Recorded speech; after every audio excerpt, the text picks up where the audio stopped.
everybody. Welcome to NextGen ProServ, a podcast where I bring on industry disruptors and professional services leaders like my friend Mohit here. Do you mind introducing yourself? And we're going to get to talking about your experience with Certinia. Yep. Yeah. And thank you, Molly, for having me on the podcast. Really fun to talk about PS. I mean, I can talk about PS all day All long, day long. but then this podcast will never end. I think I guess if I have to give a short introduction, my professional life is all services, all professional services. Some of it predates to before we called it professional services. Got my start in consulting, KPMG consulting actually. Learned my customer success, my customer service, customer relationship management over there. And yeah, I think by the way, and the reason I joined consulting was I just want to travel.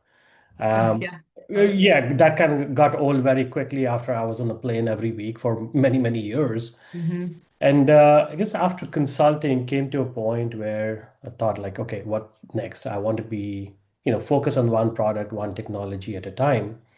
And then yeah, got into SaaS and building, scaling professional services teams across different companies. Smartsheet, which is where you and I kind of cross paths, Yeah. is I was there for about 3 years and helped scale their implementation team. And this was a great time. We went from about 550 million ARR to 1.1 billion in 3 years. So hyper growth. Most Hmm. recently, and rather right now, I'm with a company called Deputy, which is a workforce management platform primarily for hourly workers, so shift workers, people who clock in, clock out. And this is like a all-in-one platform for hiring, time and attendance, scheduling, compliance, communication, all the way to payroll. Love it. I mean, you've been such an influential leader everywhere you go. And one of the main reasons why I said we need to call you. And our time together at Smartsheets, like you said, it was a really, really monumental time for the organization. And, we got a phone call to help with a really big optimization project of Certinia to reevaluate current state and get you ready for that big takeoff moment. Do you mind sharing with the audience a little bit about just the use case with Certinia? Even just over your career, I talked with some folks about the old spreadsheet days or the dot-com boom and when software really took off and the different platforms we've seen. There's even some really new ones out there. Mhm. But why Certinia, that like kind of financial backbone is an important tool to focus on? Yeah, yeah. Just funnily enough, the first ever PSA or tool I used as a PSA was Smartsheet. This is Yeah. way back when. Hmm. But I mean, obviously, that's not the primary purpose for a Smartsheet. It worked very well for a very small team, but obviously we outgrew very quickly. At Smartsheet, it was an interesting journey. I mean, the choice of Certinia predates me. But when I was there, we undertook this optimization project for Certinia. And funnily enough, I think this was also around the same time Financial Force was relabeling itself to Certinia too. Hmm. As Financial Force was going through that journey, we decided to undertake over course of many years, our PS team had grown quite a bit. Our business had become a lot more complex, a lot larger. So the existing implementation of Certinia just didn't work for us anymore, right? It didn't have all the revenue recognition methods. It didn't have all the possibilities we could do with our packages. Now in Smartsheet, our team at that time was 300 plus across all PS, right? Across 4 branches, we had different packages, different revenue recognition, different forecasting. Shouldn't be, but it was. It's a reality of the business. Um, so we just needed to take a look, and the initial version was very customized for us, which obviously over the years doesn't work. You incur a lot of tech debt. So Hmm. we went back to the drawing board to figure out what we want to do, right? What we want out of the system.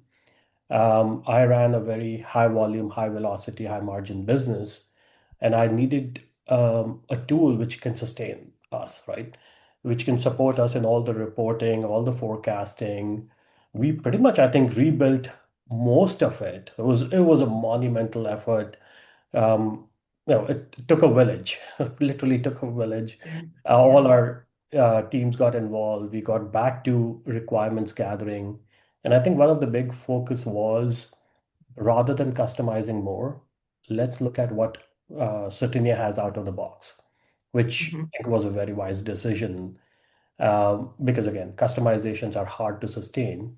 We, I mean, think we spent quite a few months, and I think when we released that, it was a game changer. Honestly, the managers who were doing all this work in a side spreadsheet or a smart sheet, Mhm. we were able to just get everybody back to Certina and use it as a single source of truth. I know. And the transformation there, it's you can't feel it even initially, like, oh, we've Mhm. made some really big impact, but the downstream impacts of everyone on a single tool, all the same reporting, individual contributors, management, and executives seeing the Mhm. same thing in that unified platform. I mean, yeah, that true unlock is really important. Oh yeah, absolutely. Yeah. Yeah. I mean, it was just so different being able to talk from the same report or same numbers because as you know, I mean, if everybody's got their own spreadsheet, they got their own calculation and just nothing adds up at the end of the month. Yeah, yeah. Can you talk a little bit about just the experience for, 300 users and a launch or change management approach Mhm. that you believed was kind of key to the success? We're really seeing a shift right now of legacy customers who've been on Certinia platform for a really long time, seeking this optimization consulting Yeah. from OpMentors, but that change management piece gets a little scary when it comes to executive buy-in, why a program like this is important, telling the users why this will really be impactful in their day-to-day. You just talk a little bit Mhm. about like that portion of it. Sure. Yes, I think luckily, I think we the buy-in was easier because everybody was feeling the pain. And Okay. when I Yep. when I'm reporting my numbers or doing my weekly forecast to the VP, and I cannot confidently say that I stand behind these numbers because XYZ, whatever, right? Hmm. So there was a good executive support, all-round support. Change management obviously is a whole different ball of wax. I mean, honestly, the first time we tried it, we failed miserably. When we just released the whole thing to everybody, nobody had any guidance, any idea on what to do. What am I supposed to do with this screen? What am I supposed to do with that report? Where is the old report I had customized You the still heck out of? like. Right? Yeah. Yeah, yeah, just give me back my old report. I knew, how to take that and work the magic and get to my final number. So, you know, which was a lesson learned, obviously, in change management. And then we went back and started getting a few champions in, right? Get them to buy in, the managers and, the senior managers who will be more involved and were able to roll it out gradually, piecemeal to the team. Mhm. And this was also an opportunity to just, verify the data, make sure everything looks correct, and Mhm. it was easier to do in small chunks than, just again, unleash this behemoth and hope everybody is like able to verify each and every number. But again, nobody's got the time to do that. Sure. So, Yeah. I mean, even from our service offering over the years, we've listened to this and we've changed our launch programs and our retainer consulting models yeah. just to meet that need because the ebb and flow or like the camelback of the services side, we realize there are moments of hot times building and UAT, and then we try to keep these small support models for go do the change management, train your teams. We're Yeah. still here for that continuity.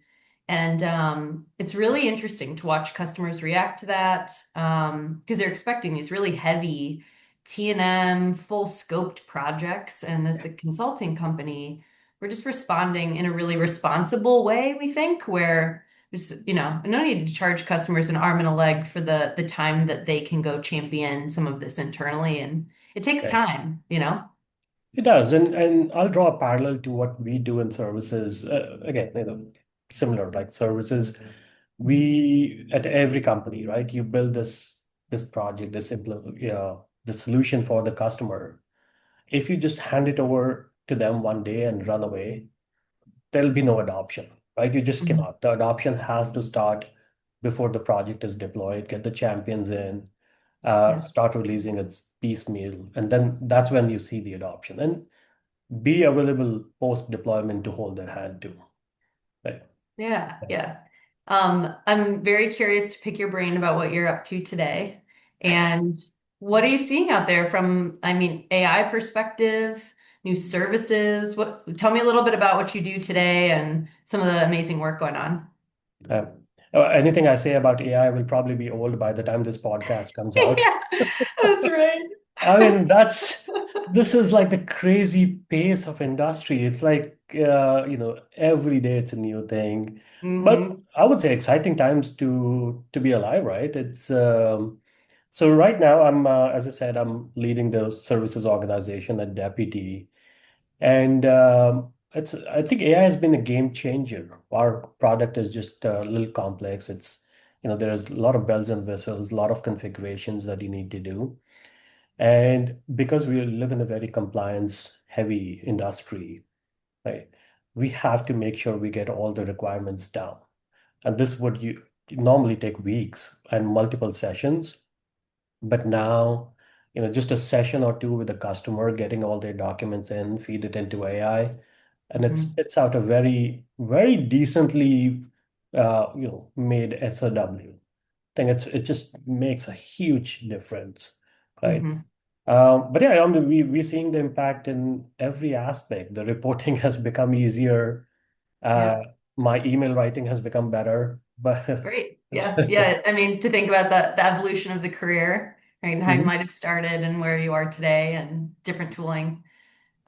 If you were to put on your Certinia hat and as a customer, where do you see from services the human and agent delivering side by side? And what, as a leader, what kinds of things would you expect out of a system like a Certinia for forecasting resources or capturing that value? Any immediate candid thoughts? Yeah, I think uh, we are at a point, especially with AI or any system, like PSA, Certinia, or any other, going beyond just making things faster to being able to predict better, right? We can all put like next 5 weeks of forecast in there, but that intelligent system should be able to tell me, right, which schedules to fill, which of my consultant has bandwidth or uh, is more suited to this project than the other, right? Take the human decision out of it and make it more objective, right? At Smartsheet, our resource manager used to juggle 100 resources, 1,000 projects at a time. It was very operationally heavy, and it was a lot of human decision making. It became more art than science. But I think AI can take a lot of that away from them. And what Yeah. I would love to see Satya or anybody, just as you're running these projects, being able to flag the risk, being able to get the customer sentiment, and then ability to link it to something like a Gainsight or a Vitally, just have that end-to-end customer journey, make it more Hmm. predictive, more more intelligent. Sure. Yeah, I mean, here's the fun Certinia plug. So the general AI agents that they're rolling out soon will be a resource management agent that helps with that predictive. So Mhm. it not only can recommend who should be staffed on what's coming in the pipeline, but then also all the use cases regarding, someone's out on PTO or extended leave. So it's Mhm. end this person's assignment and give me a recommendation and auto assign, right? So right Yeah. from an agent, click of a button. Really exciting stuff there. And they've actually rolled out CS Cloud. So I know you're a PS stakeholder in professional services. They have Customer Success Cloud also, which takes those playbooks and they're Amazing. rolling all that information in for the customer 360 view all on the Salesforce platform. So it's a really exciting time. They're listening, agents are coming. We just have to kind of watch and see and be ready. But what's like live in production now is everything generative, right? Mhm. automated status reports and those recommendations. So yeah, we're having Amazing. fun. We're having fun over here. Yeah, this is, yeah, I mean, that's a great stuff. And I'll plug Deputy AI here a little bit because we do something similar. I mean, Deputy was honestly a little late to the AI game, but we've caught up very fast. Call it a late mover advantage because we were able to study the market and see what will have the most bang for the buck. Right. So one of the heaviest thing, right? So imagine you're running multiple store, you got tens and scores of people that need to fill these shifts over next week or next month. These could be hundreds, many hundreds of shifts. And again, a lot of human intelligence required. How do you optimize for cost? How do you optimize for time? This used to take some of our customers hours and hours every week. Now with Deputy AI, this is a click of a button, seconds, all your shifts are filled with the most optimum labor model possible. That's So that's amazing. been a Yeah. game changer. Yeah, yeah. Well, and I talk about like now technology is really taking off and that hockey stick, we have no idea where it's going to go. I'm having more conversations with my hands off my keyboard lately, and it's more time to Mhm. think and be a thought leader and be critical thinking. And that agent sidekick making all those decisions for us and operationalizing so much more.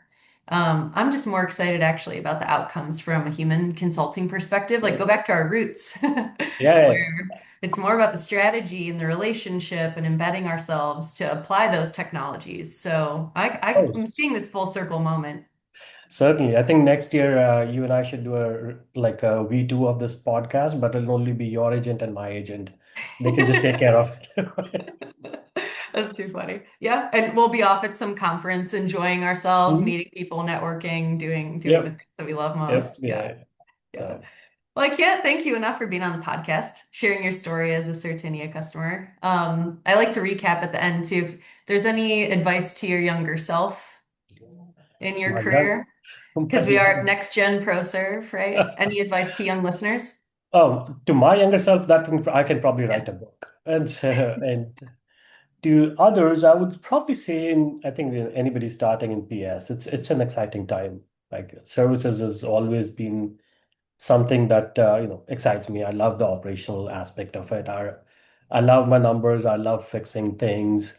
I think the only thing, especially when it comes to PS, is a decision uh, to be made, right? So do you want to go broad or you go deep, right? You want to be in one technology, say cybersecurity, or you want to become the PS expert regardless of the technology that's thrown in. Um, you know, uh, you remember like those personality tests we used to take, and they're like, oh, these are your weaknesses, these are your strengths. I would say cover your weaknesses, but double down on your strengths, right? I loved operations, I loved numbers. So I was like, yeah, I'll go broad, regardless of technology. I understand PS, I understand services, I yeah. can scale services anywhere. And yeah, I think the final piece of advice probably will be take more PTO when when you have it. I love that. What a great note to end on a Friday. It's so awesome. Well, thank you so much for sitting down with us. And Thanks yeah, for we're wishing having you me. a great year. And I look forward to that follow-up conversation. Yes, absolutely. Thank you for having me, Molly. You're welcome. Thank you.